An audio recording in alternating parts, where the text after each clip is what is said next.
नमस्कार, मैं Alka Shukla the Bihar teacher history makers TVT मंच के माध्यम से आज आप सबके सामने फिर एक नया टॉपिक लेकर के आई हूँ।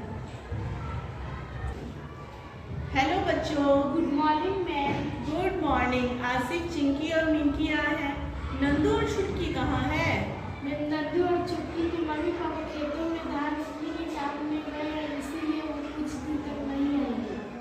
देखो, कल ही इस टॉपिक पर चर्चा चल रही थी कि बच्चों की संख्या विद्यालयों में क्यों कम होती जा रही है, उनके सृजन को रोकने के लिए क्या उपाय किया जाए।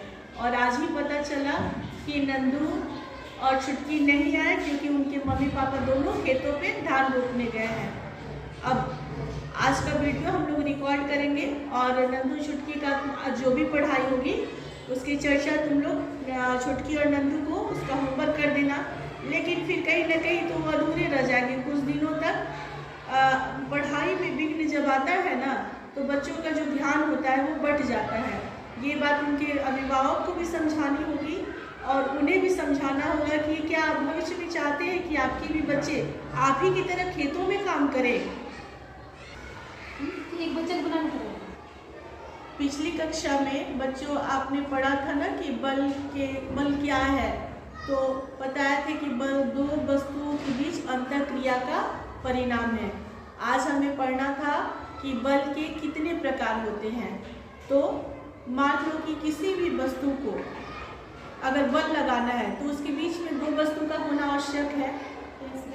कि मैं चिंकी को धक्का दे रही हूँ तो मुझे चिंकी को छूना पड़ेगा, या फिर मिंकी को धक्का दे रही तो मिंकी को छूना पड़ेगा। तो खिंचाव या दूरी, जब तक दो वस्तु में संपर्क नहीं होता है तब तक न दूरी हो सकती है और न खिंचाव हो सकता है। जैसे तुम लोग घर में फ्रिज से सामान निकालने के लिए फ्रिज के दरवाजे को खींचते हो तो तुम्हें फ्रिज के हैंडल को छूना पड़ता है। तो जब वस्तुओं को संपर्क में आती है, उसे छूना पड़े, तो उस पर लगने वाला बल क्या कहलाता है? संपर्क बल कहलाता है। और जब उस वस्तुओं को बिना छुए उसमें जो बल लगाया जाता है उसे कहते हैं असंपर्क बल। समझ में आया असंपर्क बल? Yes, ma'am। चलो फिर एक उदाहरण के द्वारा इसे समझाते हैं। देखो, तो संपर्क बल और असंपर्क बल में कुछ उदाहरण के द्वारा बताते हैं। जैसे संपर्क बल हुआ, जैसे मान लो कि ये जो बॉक्स है ये भरा हुआ है, तो मुझे इसे उठाने के लिए इस पर बल लगना पड़ता है और इसे छूना पड़ता है।